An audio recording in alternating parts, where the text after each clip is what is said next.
The morning started like any other. Birds circled over rooftops, traffic filled the streets, and the sun climbed lazily above the horizon. Children laughed on their way to school. Office workers sipped coffee, barely awake. The world moved with the same rhythm it always had. Then the sky split open. It wasn't lightning. It wasn't thunder. It was something far stranger. At first, it looked like a shimmer in the clouds, like heat rising from pavement. But the shimmer grew wider, spreading into a jagged line across the heavens. People stopped in the streets. They craned their necks. Phones rose into the air, recording. The line in the sky tore open. Behind it, a vast black shape emerged. Gasps filled every street corner. News anchors froze mid-sentence. Pilots in cockpits called in frantic warnings. The object was not a satellite. It was not a weather balloon. It was a ship, bigger than any human ship had ever been. A city that never agreed on anything, suddenly agreed on one truth. This was not from Earth. The massive shadow kept spreading. Smaller shapes followed, slipping out of the tear like predators gliding through water.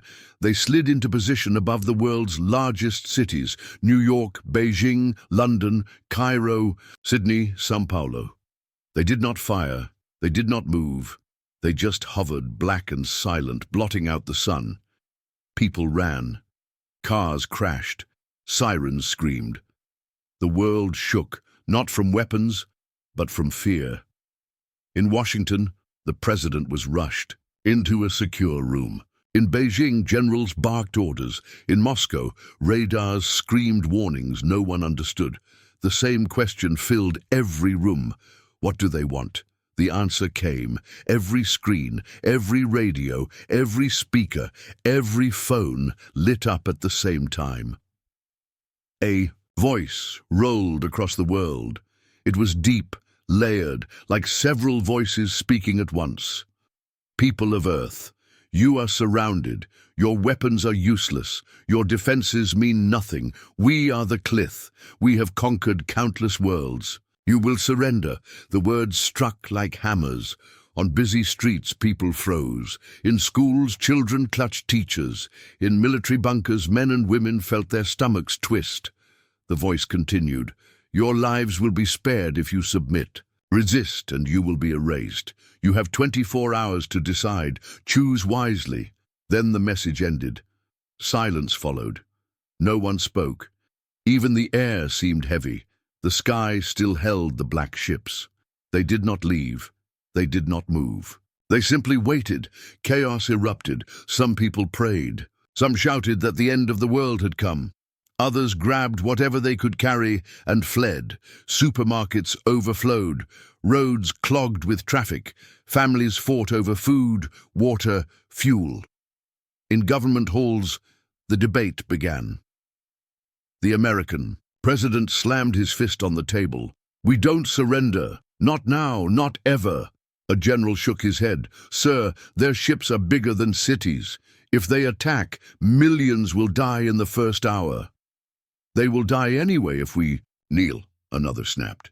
You heard what they said. They've done this before. How many spared worlds are still alive? Silence filled the room. No one had an answer.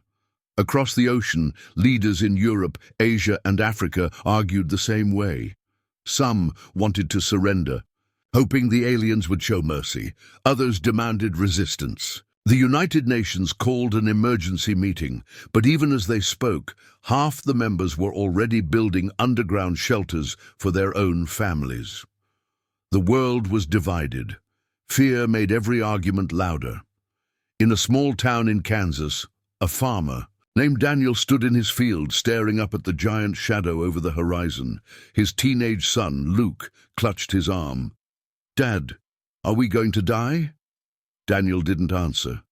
He had no words. For the first time in his life, the earth beneath his boots felt fragile. In Tokyo, a scientist named Dr. Hana Mori adjusted her glasses as she studied the alien ships through a telescope. Her colleagues argued behind her, but she focused only on one thing, the design of the massive vessels. They looked alive, as if grown rather than built. A terrifying thought struck her. Maybe the ships were alive. In London, Sergeant James Carter watched crowds push against barricades. He kept his rifle ready but felt it shaking in his hands. What use was a gun against something like that? He thought of his daughter asleep at home. He whispered a promise he wasn't sure he could keep. The 24-hour clock ticked, but humans have never been patient. 6 hours after the message, fighter jets screamed into the sky over Los Angeles. Pilots were ordered to test the enemy's defenses.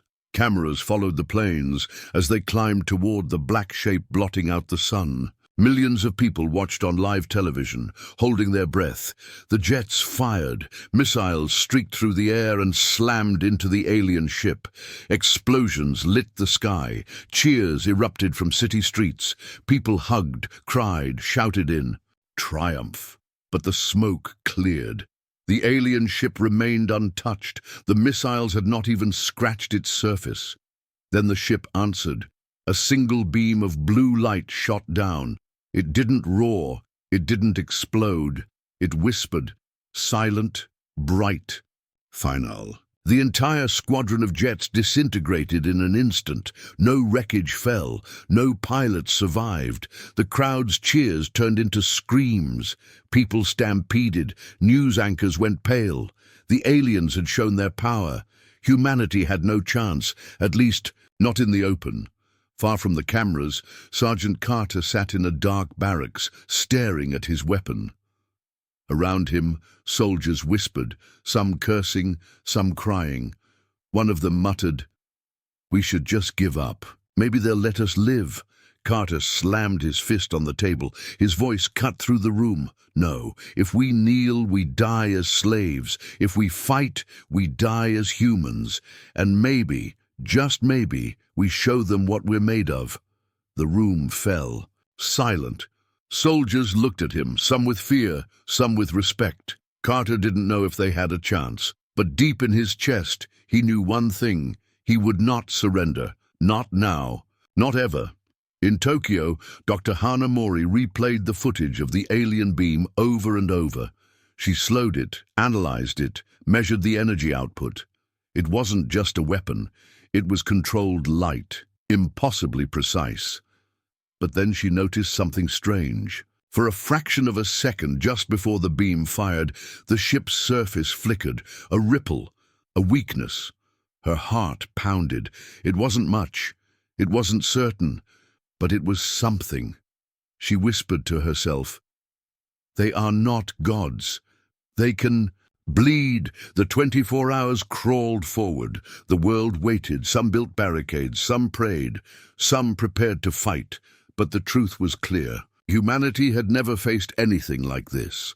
Above the cities, the black ships waited like vultures, silent and patient. The deadline was coming. The message echoed in every human heart: submit or be destroyed. And yet, in hidden corners, small sparks of defiance began to glow. A soldier refusing to kneel, a scientist searching for weakness, a farmer holding his son close, vowing to protect him. The Klyth thought Earth would break, but the story of humanity was only beginning. The day the sky broke open was not the day Earth fell. It was the day Earth stood on the edge of its greatest fight. The alien voice returned without warning. It did not arrive with thunder. It did not arrive with light. It arrived inside every human mind. Screens flashed alive, radios hissed, phones vibrated. Across the planet, every living person heard the same words at the same time. Your first hour of mercy has passed. You have 23 left. Submit or face destruction. The voice did not shout. It did not threaten with rage. It spoke with cold certainty, like a king declaring the fate of slaves. It did not ask. It commanded. The silence that followed was worse than the words. In homes, in schools, in bunkers, people held their breath, waiting for something else to happen. Nothing did. The black ship stayed in the sky, motionless, enormous, watching. Fear thickened like smoke. The countdown had begun. In Washington, the president sat at the long table in the war room, his hands clenched into fists.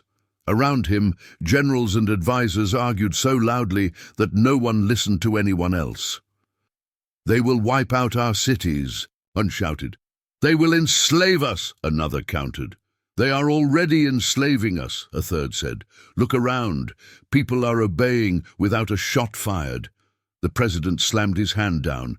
"Enough!" The room froze. He stood, his jaw hard, his eyes bloodshot. "We do not surrender. If we bow once, we will never stand again. Humanity has fought too long and too hard to give itself away in one day." A general shook his head. "Sir, with all respect, resistance means billions dead. Do you want that blood on your hands?" The president's voice grew cold. "Better to die free than live as cattle." The debate was far from over, but the message was clear. Some would fight, some would surrender. Humanity was tearing itself apart before the aliens even fired again. Across the world, fear grew teeth. In New York, entire families crammed into subway tunnels, convinced they would be safer underground. In Paris, churches overflowed with people, kneeling in prayer. In Moscow, riots broke out as food trucks were looted, but not everyone bent their head in fear. In the ruins of Los Angeles, where alien fire had erased a squadron of fighter jets hours before, graffiti appeared on the walls. In red paint, the words screamed, "We will not bow." It was a small act, but it spread like fire. Photos of the graffiti flooded social media. Across the world, the phrase was repeated, chanted, sung, written. It became a seed of resistance, even as the deadline ticked away. Dr. Hanamori had not slept. Her eyes were bloodshot, her hands shaking as she poured another cup of bitter coffee. She had replayed the footage of the alien beam hundreds of times, frame by frame. The flicker was real. A momentary ripple on the surface of the alien ship just before it fired. Her assistant leaned over. "Maybe it's nothing." Hana's voice was sharp. "It is not nothing. Every weapon has a weakness, and if they are arrogant enough to demand our surrender, they may think we will not look for it. But I will." She did not know if she could find the answer in time, but she knew one thing.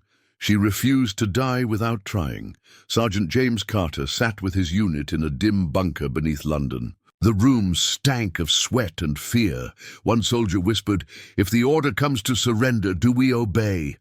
Carter looked at the men and women around him. Their eyes were wide, their hands shaking. They wanted someone to tell them it was going to be all right. Carter would not lie.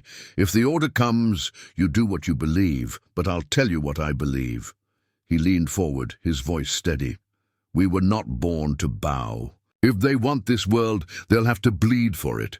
And if we fall fighting." The room went silent. A few nodded. Some lowered their heads. But the spark had been lit.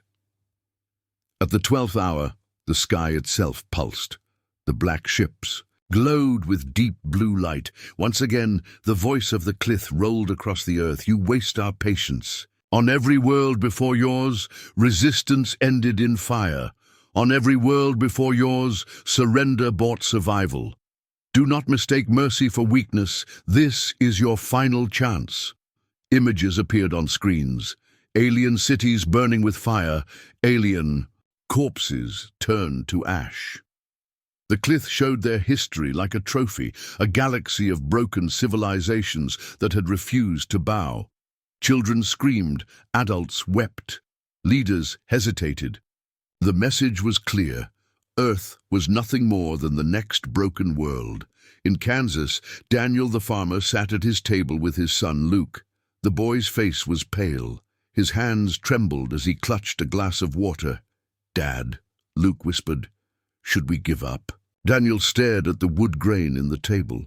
He had lived through droughts, storms, debts and losses, but nothing compared to this. He thought of his wife, gone 2 years now. He thought of his ancestors, who had crossed oceans and deserts. To survive? "No," he said at last, his voice firm. "We don't give up. Not ever." Luke's eyes filled with tears. He nodded.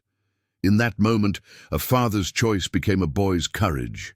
Around the world, others made the same decision. A group of hackers in Berlin worked day and night, trying to pierce the alien signals.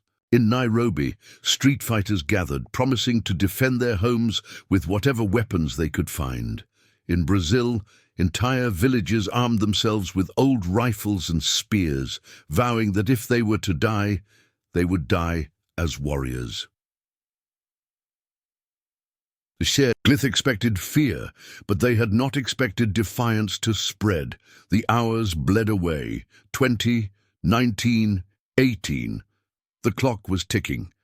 In bunkers, leaders whispered of surrender. In labs, scientists raced to unlock alien secrets. In homes, families held each other close, praying for morning. The black ships never moved. They hung in the sky like shadows carved from stone. Their silence was worse than any weapon. At the 17th hour, another voice joined the fight. Not alien, human. A broadcast hijacked the airwaves. A masked figure appeared, their voice steady. People of Earth, do not bow, do not give in. They think we are weak, they think we are broken. But we are humanity. We are not cattle. We are not slaves. If they want our surrender, they will choke on our defiance. Fight, survive, resist. The broadcast ended, but the words spread like wildfire. People cheered, people cried. And for the first time since the sky had broken open, the world felt hope. Inside the command vessel above Earth, the Klyth commander watched the broadcast. His dark eyes narrowed. They resist longer than expected, one of his advisors said. The commander's mouth curled into something like a smile. It will not matter.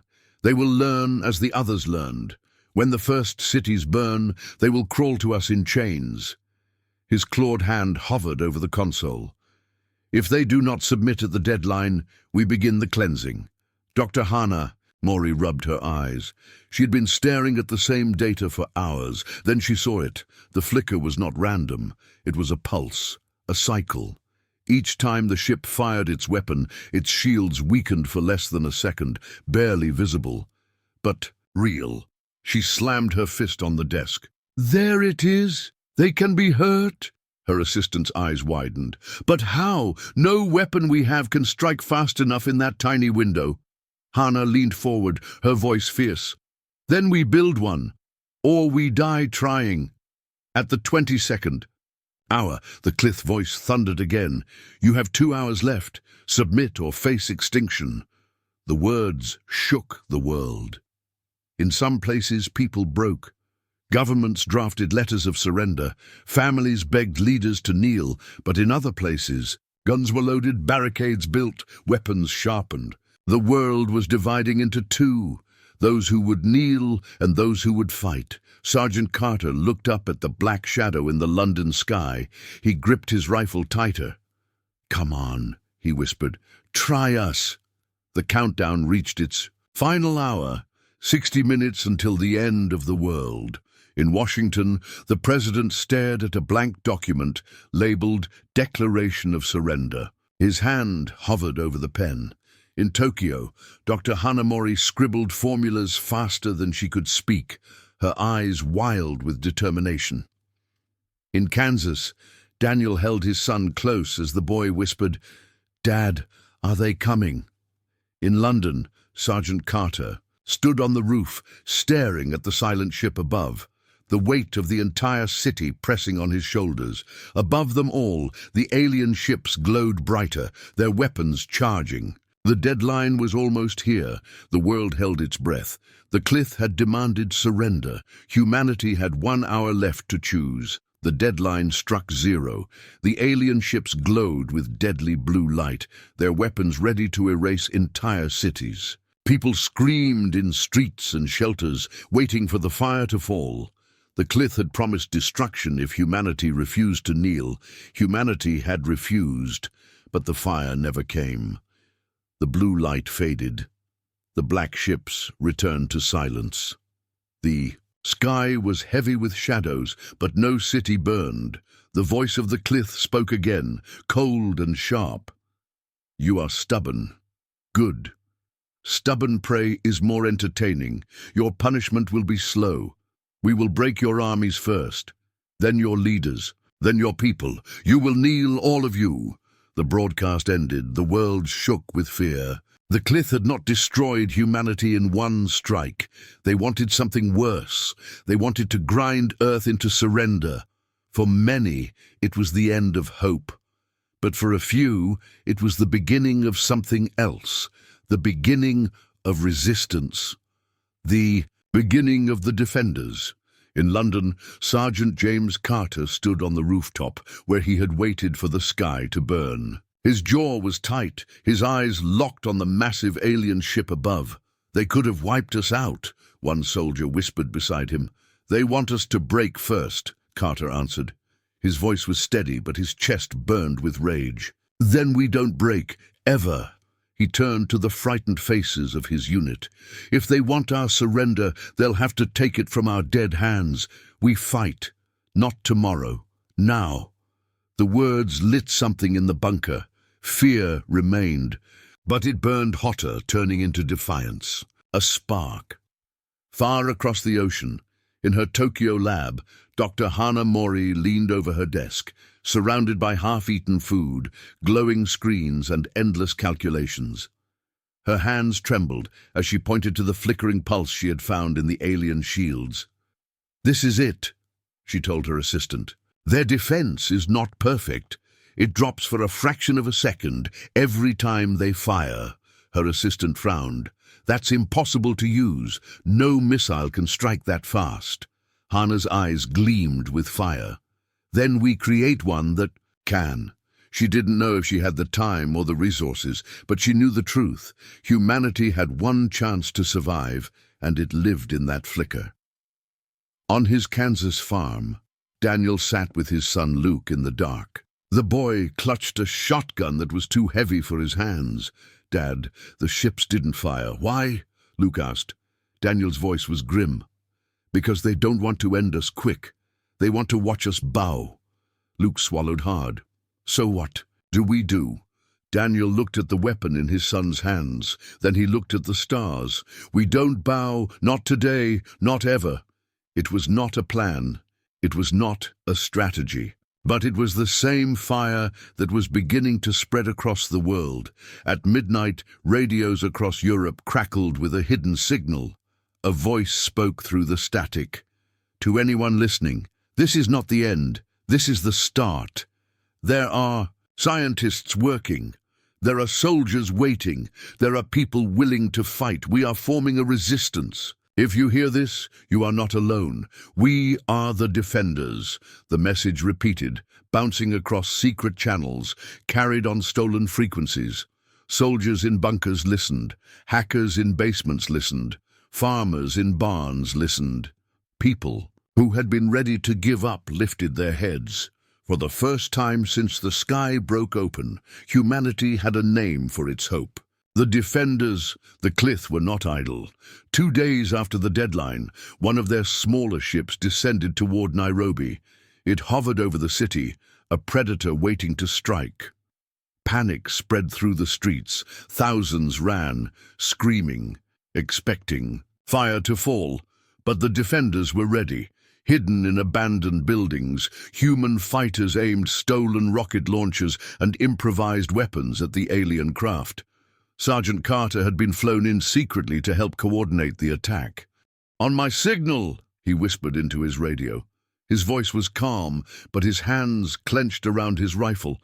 The alien ship pulsed with blue light, preparing to fire. Carter shouted, "Now!" The rockets roared upward. Most slammed harmlessly against the alien shields.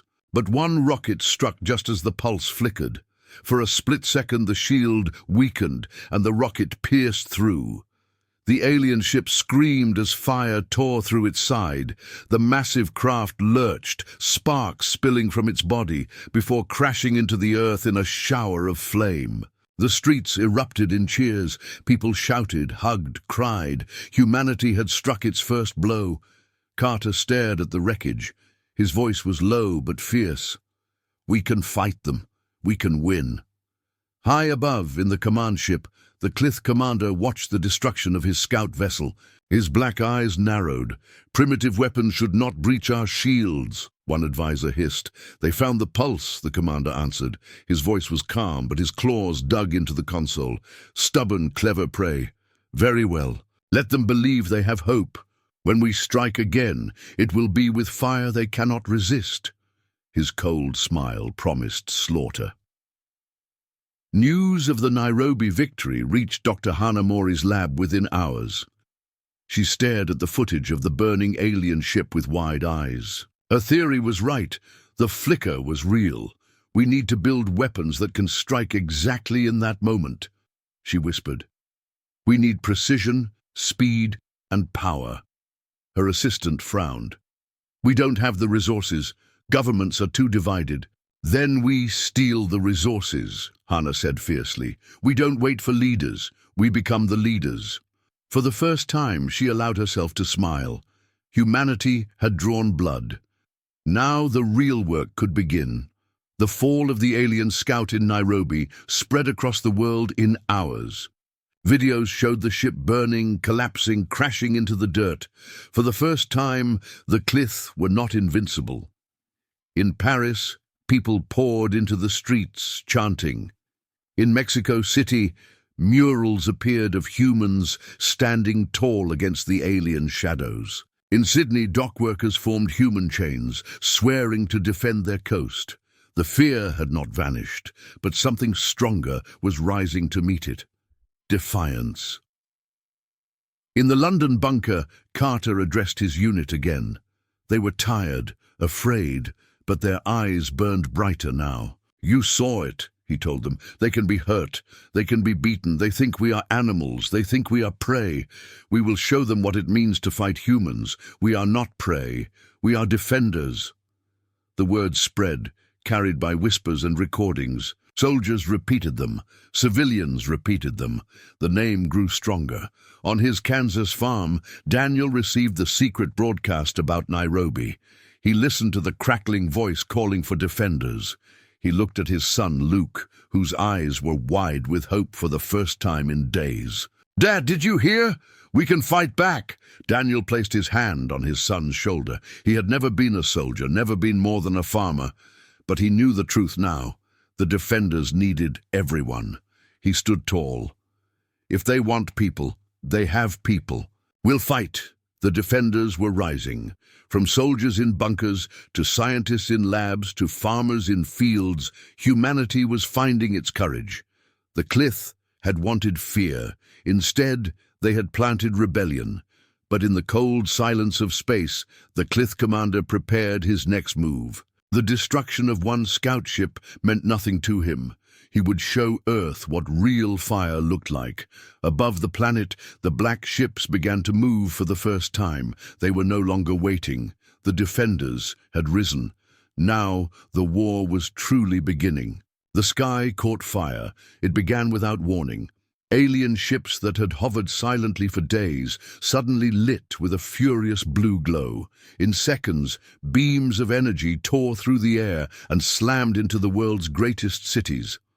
London's bridges cracked and fell into the river. New York's skyline shattered as towers folded like paper. Cairo's streets melted beneath burning light. Screams filled every street. Buildings collapsed. Cars flipped. The ground itself shook. Humanity had refused to surrender, and now the Klyth had unleashed their wrath. This was no warning. This was war. In Paris, people ran as beams carved the city in half. A cathedral that had stood for centuries crumbled to ash. The air burned with smoke and panic. Soldiers fired useless rifles into the sky, their bullets bouncing off alien shields. In Sydney, the harbour boiled as alien beams struck the water. Ships capsized, their crews swallowed by the sea. Thousands fled toward the countryside, clutching children, carrying only what they could hold. Everywhere the ships attacked, chaos followed. The world that had lived in fear now lived in fire. But hidden among the panic, humanity was not only running. Some were fighting back. In London, Sergeant James Carter crouched inside the ruins of a shattered office tower. Dust rained down around him. Beside him, his unit held their weapons tight, their eyes locked on the massive alien craft hovering above the city. "This is it," Carter whispered. "This is where we hit them back." The defenders had been preparing for this moment since Nairobi. They had studied the pulse of the alien shields, the split-second weakness. They had scavenged old rockets, modified artillery, and built traps inside the broken streets. Now, as the alien ship charged its weapon, Carter gave the order. "Fire!" Explosions roared as human weapons streaked into the sky. Most slammed harmlessly into the alien shields, but 2 rockets struck in the exact moment of the pulse. The shields flickered, and the rockets tore into the belly of the ship. The alien craft lurched, its blue light sputtering. A second wave of fire hit. This time the ship screamed, a low metallic howl, before collapsing in flames onto the ruins below. The soldiers cheered. Civilians hiding in basements cried with joy. London had destroyed its first warship. Carter wiped sweat from his face, his jaw set. 1 down, 100 more to go. In Tokyo, Dr. Hana Mori watched the footage of London's victory. She slammed her hands on the table. "Yes, that's it. That's the proof we needed." She turned to her exhausted team. "Now we show the world. They can be hurt. They can be beaten. We just need to spread the knowledge." Within hours, her team hacked into radio signals and television feeds, broadcasting across the globe. Her voice, steady but fierce, echoed everywhere. "Humanity, listen to me. The alien shields are not perfect. They drop for a fraction of a second when their weapons fire. If you strike in that moment, you can hurt them. You can bring them down. They are not gods. They are not invincible. Fight back." The message spread faster than fear. From America to Africa, people listened. Soldiers adjusted their weapons. Resistance groups began planning. The defenders were no longer whispers in the dark. They were hope made real. On his Kansas farm, Daniel loaded an old hunting rifle. His son Luke stood beside him with determination burning in his young eyes. "Dad, if their shields drop when they fire, maybe we can hit them too," Luke said. Daniel nodded grimly. "We'll do what we can. We may not have rockets, but we have grit. And grit counts." When a smaller alien scout ship descended near their town, Daniel and his neighbors hid in barns and behind tractors. They waited until the ship pulsed blue, then fired everything they had. Rifles, shotguns, even homemade explosives. The ship staggered, sparks bursting from its side. It didn't fall, but it retreated, limping back into the sky. For the town, it was enough. They had stood their ground. They had not run. Across the world, the same story repeated. In Mexico City, fighters dragged old artillery from museums and aimed them at the sky. They fired at the pulse and cheered as an alien ship spun out of control. In Berlin, engineers hacked traffic systems to lure alien patrols into ambush zones, collapsing bridges beneath their weight. In Nairobi, where the first victory had sparked hope, the people fought again, this time using the wreckage of the fallen ship as weapons against the new attackers. Every city burned, every city bled, but every city also struck back. Inside the command vessel, the Klyth commander slammed his claw against the console. Images of burning ships and cheering humans flickered across the screens. "They dare," one advisor hissed. "They bleed us," another growled. The commander's black eyes narrowed. "Then we bleed them harder. No more patience, no more games. Burn their cities, break their bones, show them what fear truly is." The alien fleet shifted. The attacks grew more violent. Entire districts vanished in fire. Millions died, but the Klyth had made a mistake. The more they burned, the more humanity fought. In the ruins of London, Carter and his unit prepared for another wave. The city was rubble, smoke choking the air, but people still stood beside him. Civilians armed with pistols, police with shotguns, soldiers with rifles. "Listen to me," Carter shouted above the roar of collapsing buildings. "They think we'll break. They think fire will make us bow. But look around you. We are still here. We are still fighting. Every ship we bring down is proof they can be beaten. Hold your ground. This is our city, our world, our fight." The crowd roared in answer. For a moment, in the middle of a broken city, humanity felt unbreakable. Back. In Tokyo, Hanamori knew victories in the streets would not be enough. Humanity could not survive by destroying one ship at a time. "We need a weapon designed for that pulse," she said. "Something faster, sharper, deadlier than rockets. A new kind of spear to pierce their armor." Her assistant shook his head. "It will take months." "We don't have months," Hana snapped. She slammed her fist on the table. "We have days, maybe less. Then we die." She turned back to her calculations, her mind racing. Somewhere in the numbers, somewhere in the science, lay the weapon humanity needed. She would find it or die trying. Night fell in Kansas. Fires glowed on the horizon. Daniel sat with Luke on the porch, rifles across their knees. "Dad, are we really making a difference?" Luke asked softly. Daniel looked at the boy's tired face. He thought of the alien shadows that hung over the world, the endless fire, the fear pressing on every human heart. "Yes," Daniel said firmly. "Every shot, every stand, every moment we refuse to kneel, it all matters. The world is full of broken cities, son. But broken doesn't mean defeated. Broken means fighting harder." Luke nodded. His young eyes gleamed with a warrior's fire. The world was burning. Cities lay in ruins. Millions were dead. But the defenders had risen, and they had drawn blood. Humanity had proven it would not surrender even under fire. Yet high above, in the cold silence of the stars, the Klyth commander prepared his next move. His hand hovered over the controls of a weapon larger than any used so far. "This ends," he hissed. "The next strike will break them completely." The alien fleet began to gather, merging into a storm of shadow and light. The battle of broken cities was only the beginning. The true war was coming. The alien prisoner opened its eyes. The room fell silent. Soldiers tightened their grip on rifles. Scientists held their breath. The creature sat chained in steel restraints, its black skin glistening under the harsh light. Its jaws parted slowly, and its voice was low, broken, and filled with menace. "You think you have won a victory. You think you are special, but you are not. We have done this before. We have conquered 1,000 worlds. Not one survived." The words were a blade across the room.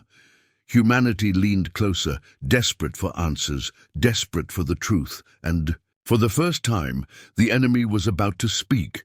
The alien sat inside a reinforced bunker beneath London. The air was thick with dust and smoke from the battle above.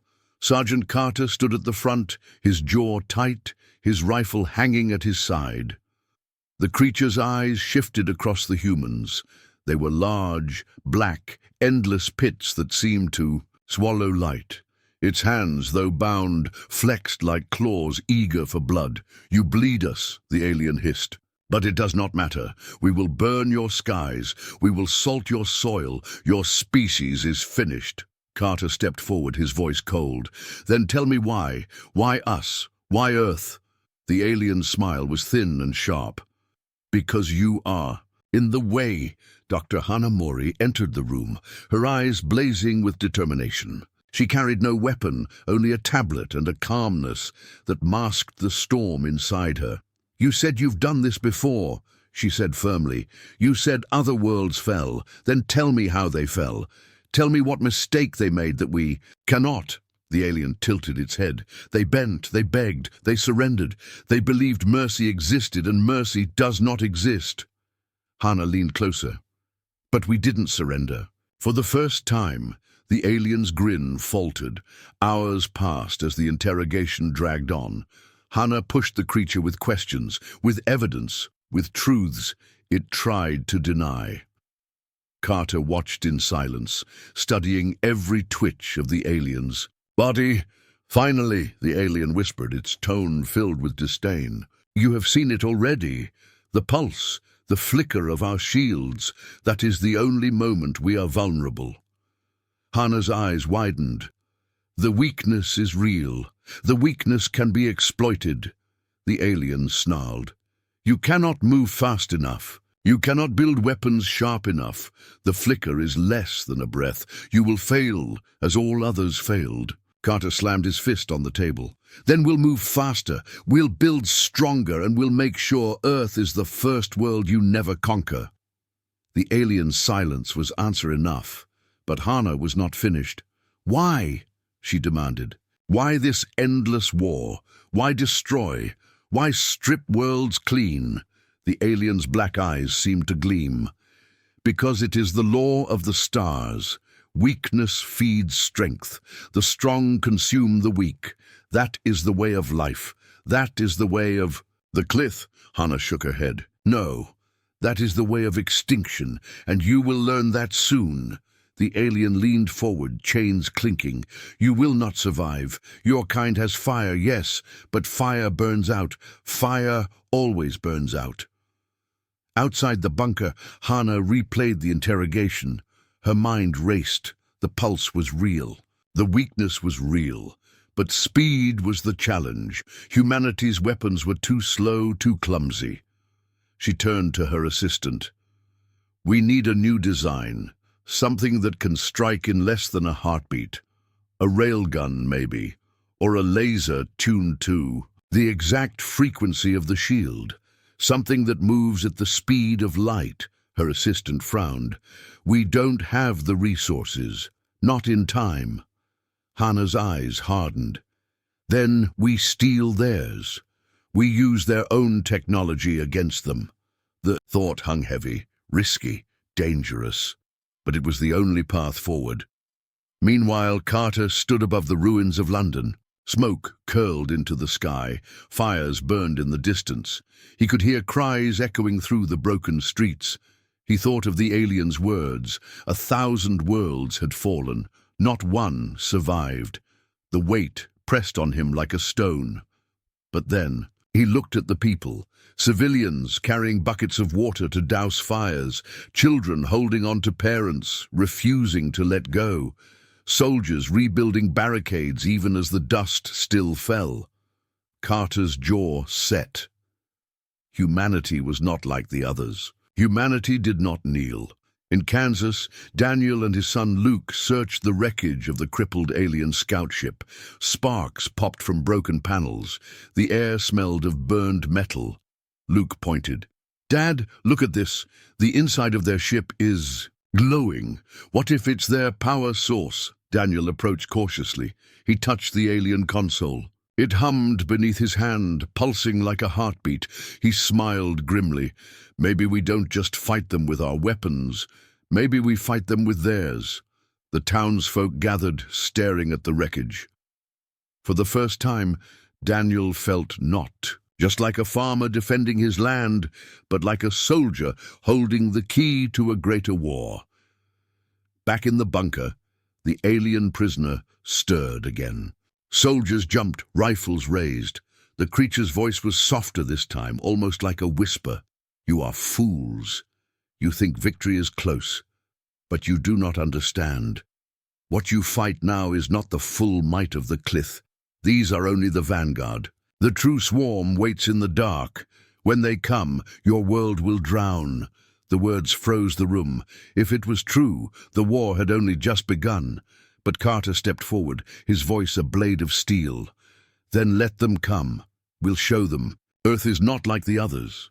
Days later, in Tokyo, Hana stood before her team. A battered alien power core sat on the table, pulsing faintly with light. This is it, she said. This is the answer. We use their energy to fuel our weapons, their power against their shields. It's poetic, really. Her assistant whispered, if it works, it could change everything. Hana smiled for the first time in days. It will work. It has to. The defenders had their first real plan. Night fell across the broken cities of Earth. Humanity mourned its dead, buried its losses, and rebuilt its defenses. But in the cold void of space, the Klyth commander stood before his fleet. His voice cut across the darkness. Prepare the swarm. The humans have drawn blood, but blood means nothing. Tomorrow we bring the storm. Tomorrow we drown their world. The alien ships shifted, their engines glowing like burning stars. The war was about to enter a new and deadly stage, and far below, in the ruins of Earth, humanity prepared for the fight of its life. The alien superweapon was coming. It glowed in the sky like a false star, massive and merciless. Every telescope on Earth tracked its approach. Every government watched in silence. Every human heart beat with terror. The Klyth were no longer testing humanity. They were ending it. If the weapon fired, Earth would be nothing but ash. And so the defenders had only one choice. They had to strike the mothership. They had to destroy the weapon before it destroyed them. Failure was not an option. Inside the underground base in Tokyo, Dr. Hana Mori stood before a group of exhausted scientists, soldiers and engineers. She pointed to a flickering hologram of the massive alien mothership. "This is the source," she said firmly. "That weapon is charged by their core reactor. If we hit it in the shield pulse, the entire ship will collapse. But we need to get inside. From the outside, our weapons are too weak." A soldier frowned. "How do we even reach it? Their fleet surrounds it." Hana's eyes narrowed. "We use what we've learned. We use their power against them." She revealed the prototype, a stolen alien core rigged into a human-built bomb. It pulsed with eerie blue light, unstable and terrifying. "If we plant this inside the mothership, the blast will rip through their shields and trigger a chain reaction. One ship gone, their superweapon gone, humanity saved, at least for now." The room fell silent. Everyone knew the risks. Whoever carried that bomb would almost certainly never come back. In London's ruins, Sergeant Carter listened to the plan through a secure channel. His unit was battered, his men exhausted, but his voice was steady. "I'll do it," he said. "I'll take the bomb." Hana's voice crackled through the radio. "Carter, no. This isn't a suicide mission for one man. You need a team. You need cover. You'll never make it alone." Carter glanced at the civilians around him, families huddled in broken streets, children clutching scraps of bread, soldiers holding the line with little more than grit. "If this works, they'll live. That's enough for me." His second-in-command, Private Ellis, stepped forward. "Then you're not going without me, sir." One by one, more voices joined. Men and women, tired and bruised, but unbroken. The defenders were ready. Far across the ocean, Daniel stood beside the wrecked alien scout ship his town had been dismantling. His son, Luke, tugged his sleeve. "Dad, they need help. They can't do this without more firepower." Daniel stared at the glowing fragments of alien tech they had salvaged. He clenched his fists. "Then we'll give it to them." That night, the farmers turned mechanics.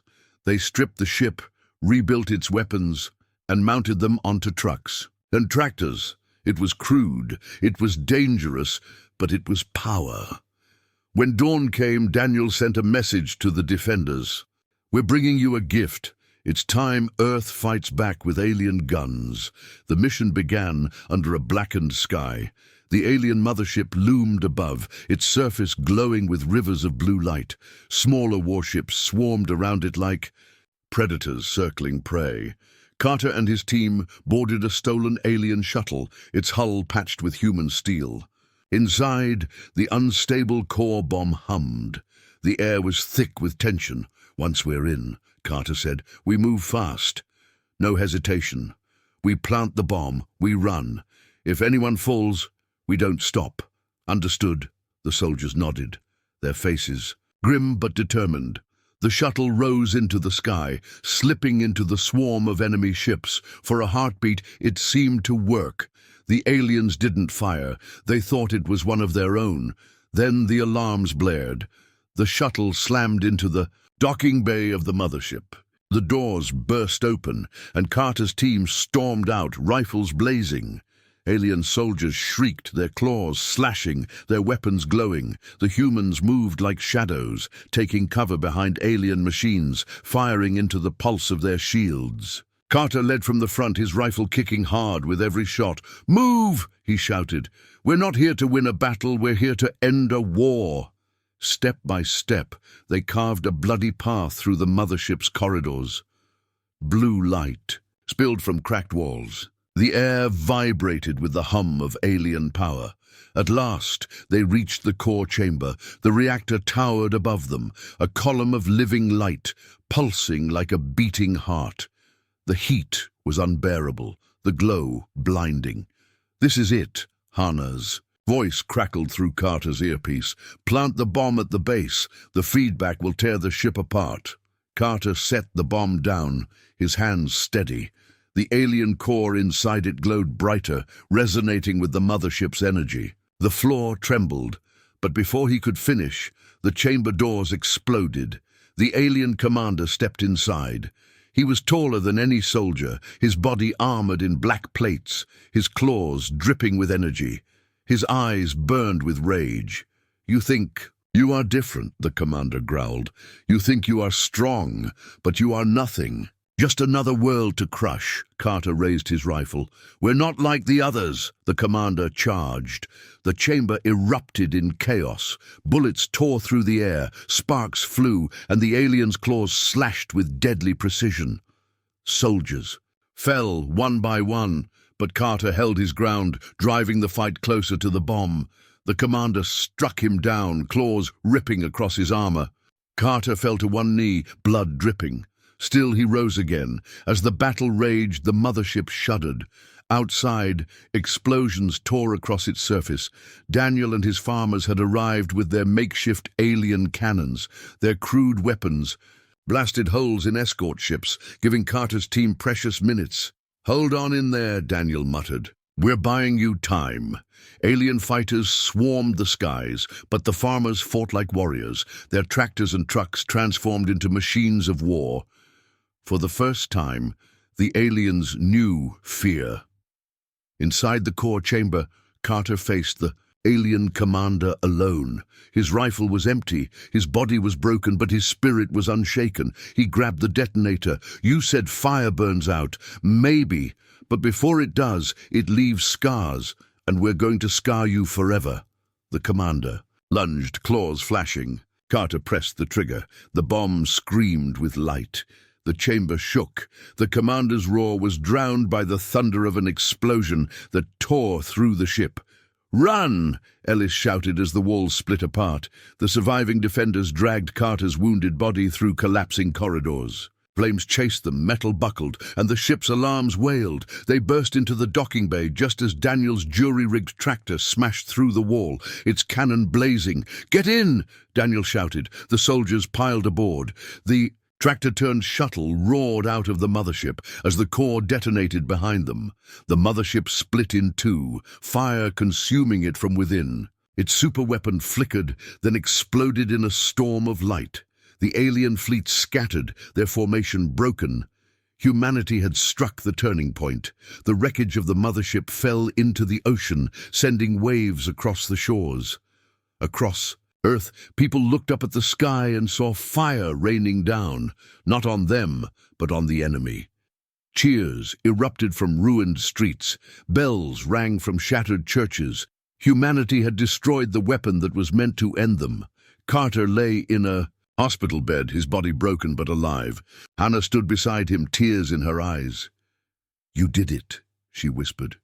"You gave us a chance." Carter's voice was weak but steady.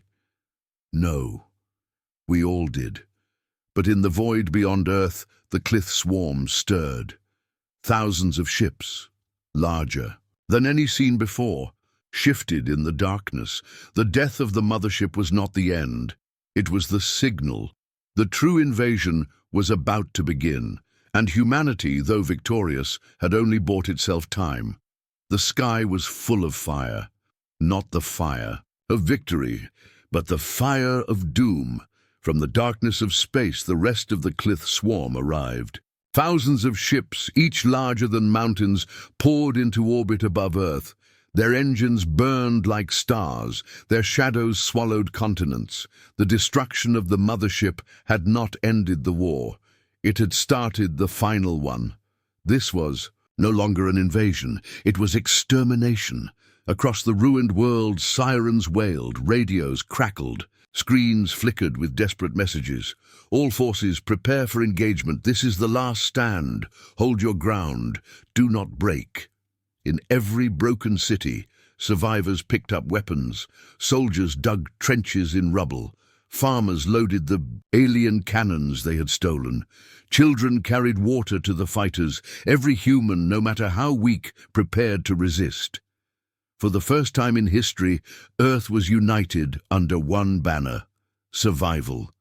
Sergeant Carter lay in a hospital bed, his body still wrapped in bandages. The doctors begged him to stay. His ribs were broken, his legs barely worked, but Carter pulled himself upright. He strapped his armor over his injuries. His voice was hoarse but strong.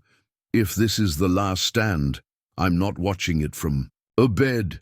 Private Ellis tried to protest, but Carter silenced him with a look. "They need leaders who won't quit, so I won't quit." And so Carter limped back into the fight, carrying pain like armor.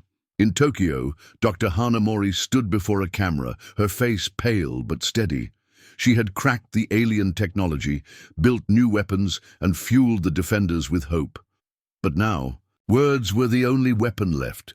Her message went out across every surviving channel, reaching homes, bunkers, and trenches. "People of Earth, listen to me. They believe this is our end, but we know better. We know their shields can break. We know their bodies can bleed. We know they can fall. They come with fire. We answer with defiance. Do not kneel. Do not run. This is our world. This is our fight. Stand and let them learn what it means to face humanity."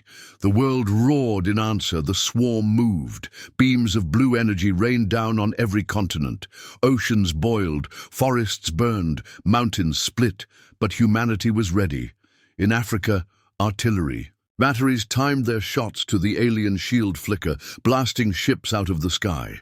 In Europe, engineers rigged skyscrapers with explosives, collapsing them on alien patrols. In America, Daniel and his farmers fired their stolen alien cannons, ripping holes in enemy ships. The Klyth expected fear. They found fury. On the plains of Kansas, Daniel stood on a truck fitted with alien weapons. Luke was beside him, his young hands steady on the controls. The sky above them was black with alien fighters. But Daniel's voice was calm. "Hold steady, son. Aim for the pulse." The cannon fired. One fighter exploded, then another. Farmers cheered as they held their ground. For every human who fell, two more stepped forward.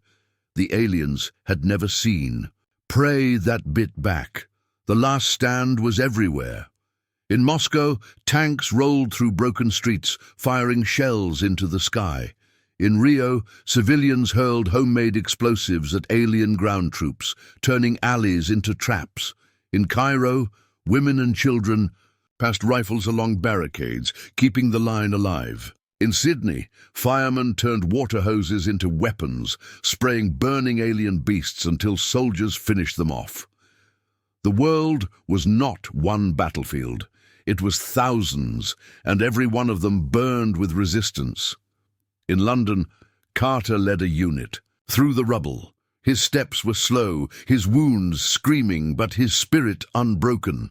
He raised his rifle and fired at an alien commander. The creature fell with a roar. The soldiers around Carter cheered. "Keep moving," Carter shouted. "Every block we hold is another second Earth survives." Explosions shook the ground.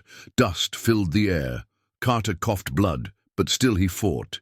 He was no longer just a soldier. He was the symbol of Earth's refusal to kneel. Deep in Tokyo, Hidna's team worked furiously on their new weapon, a railgun powered by stolen alien cores. It was massive, unstable, and dangerous, but it could fire at the speed of light. "We only get one shot," Hana whispered. "Make it count." As the largest alien dreadnought drifted into view, the weapon charged. Sparks burst, the air crackled. Fire! Hana shouted. The beam shot through the sky, striking the dreadnought in its pulse. The shield shattered. The ship exploded in a fireball that lit the heavens. Tokyo erupted in cheers. The weapon had worked. Hope blazed brighter than the fires. High above Earth, the Klyth Supreme Commander watched the chaos. His fleet was burning. His vanguard was broken. But his rage was endless. "These humans do not understand," he growled. "They fight like cornered beasts, but beasts always die." He raised his clawed hand. "Prepare the final strike. If they will not kneel, then we erase their world." From the stars, back on Earth, victory came with blood. In Berlin, entire units were crushed under collapsing buildings as they brought down alien walkers.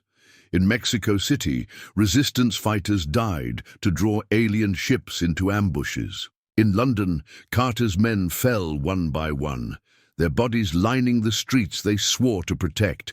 Every sacrifice brought another heartbeat for humanity. Every death carved another scar into the enemy. In Kansas, Luke reloaded the cannon as alien. Ships swarmed overhead. "Dad," he shouted, "there's too many!" Daniel put his hand on his son's shoulder. His eyes were tired but fierce. "Maybe there's too many for us to win, but not too many for us to hurt. Everyone we take down is a victory. Remember that." The cannon fired again. Another alien.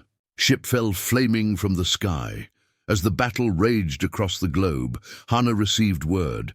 The aliens were preparing a planet-wide strike, a weapon that would scorch Earth's surface in one blast. She called Carter on a secure channel. "We need to stop that weapon before it fires. If it goes off, everything is over." Carter, bloodied and leaning against rubble, nodded. "Then we take the fight to them." He turned to his men. "This is it, the last push. Whatever happens, we hold until the end." And with that, humanity prepared for its final gamble. The alien fleet began to merge, their ships aligning in a pattern that glowed across the night sky. A weapon of unimaginable scale charged, humming with deadly light. On Earth, every human looked up and felt the world tremble. Carter raised his rifle. Hana readied the railgun. Daniel and Luke aimed their stolen cannons. This was the moment. This was the last stand of Earth. The fate of humanity would be decided in fire. The sky was tearing itself apart. A giant storm of fire and metal burned above. Earth. Alien ships locked together in a formation never seen before, their weapons humming with energy strong enough to crack the planet in half. The Klyth had chosen to end everything in one final strike. If their weapon fired, humanity would vanish forever. Every soldier, every survivor, every child hiding in bunkers felt the vibration in the ground. The Klyth superweapon began to charge, glowing like a second sun in orbit. Dr. Hana Mori stood inside the Tokyo Command Center, her hands trembling over the console. She could see the energy readings spiking. The numbers raced upward like a heartbeat nearing death. "They are going to fire in 10 minutes, Hana said. Her voice was calm, but her eyes were full of fear. The room went silent.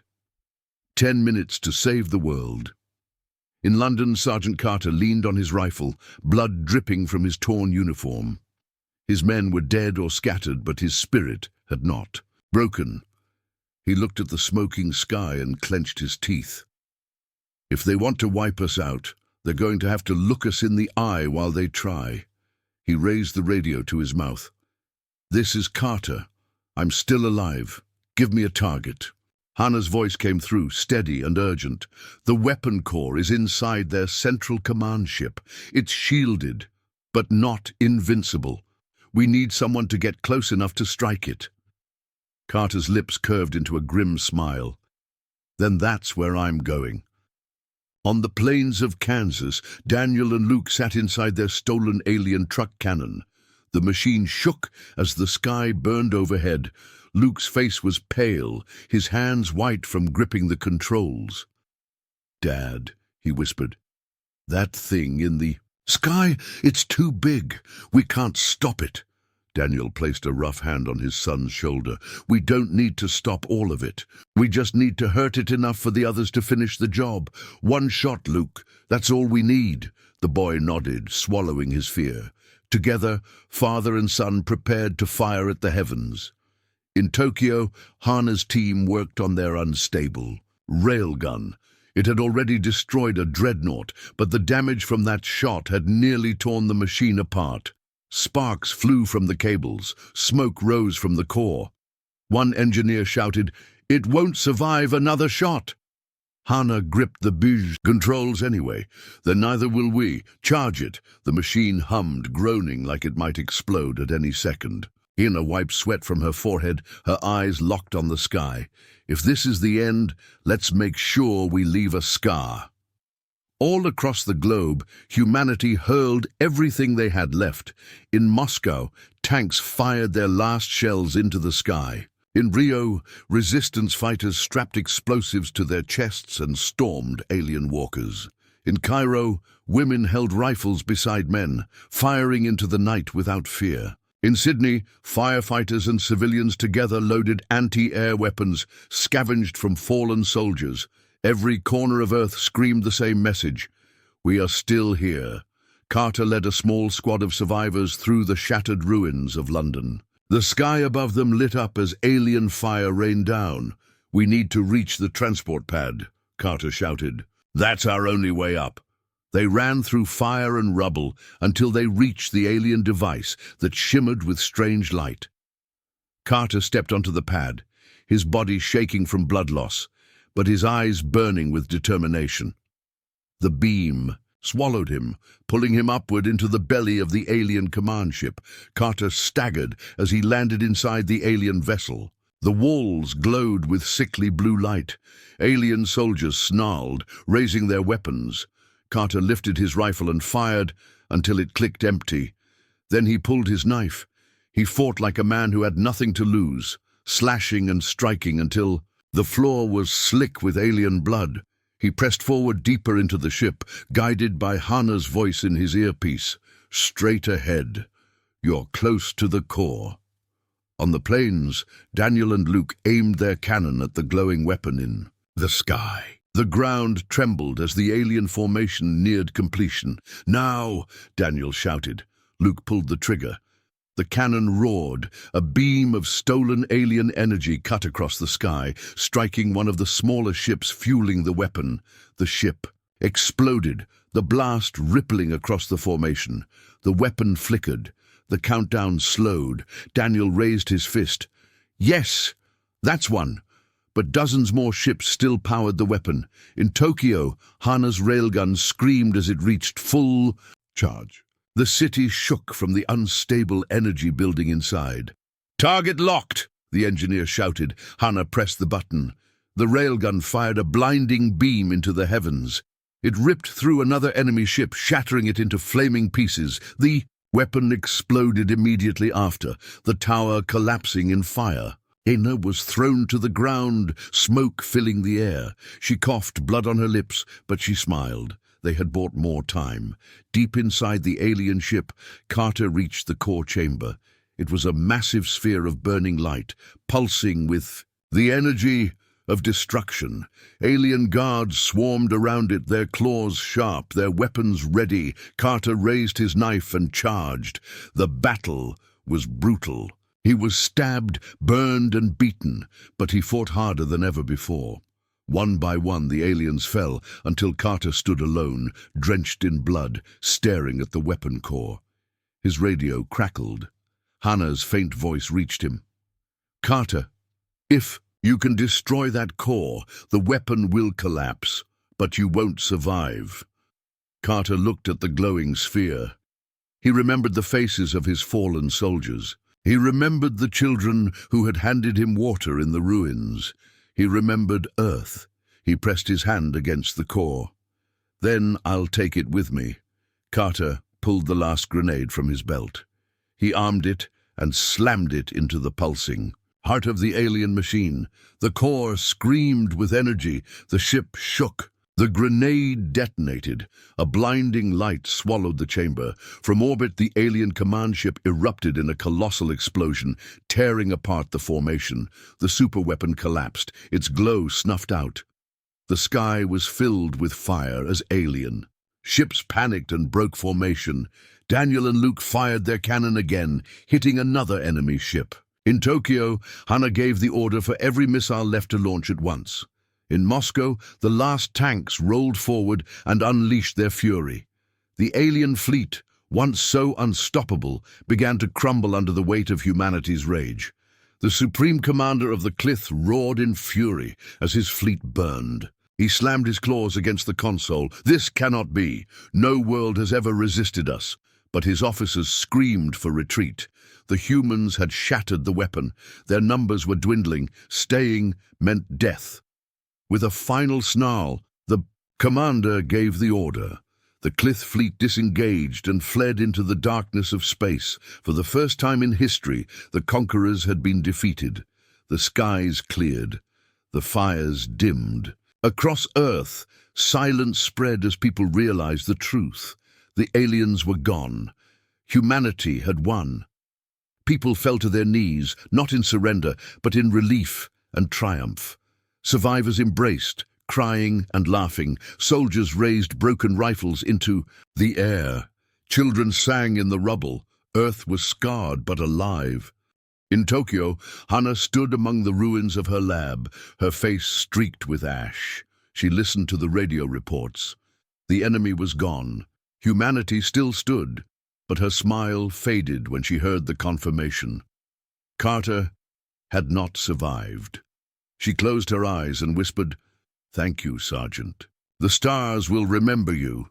Daniel hugged his son tightly, tears in his eyes. "You were brave today, Luke, braver than I ever was." Luke looked at the sky, now empty of ships. "Do you think they'll come back, Dad?" Daniel nodded slowly. "Maybe, but next time we'll be ready." Days later, Hana stood before the world, broadcasting not just to Earth, but into the depths of space. She used the stolen alien technology to send a message far beyond the solar system. Her voice was calm and sharp. "To any who hear this, we are humanity. The Klyth came to enslave us. They left in ashes. If you plan to come here, know this truth. We will fight. We will endure.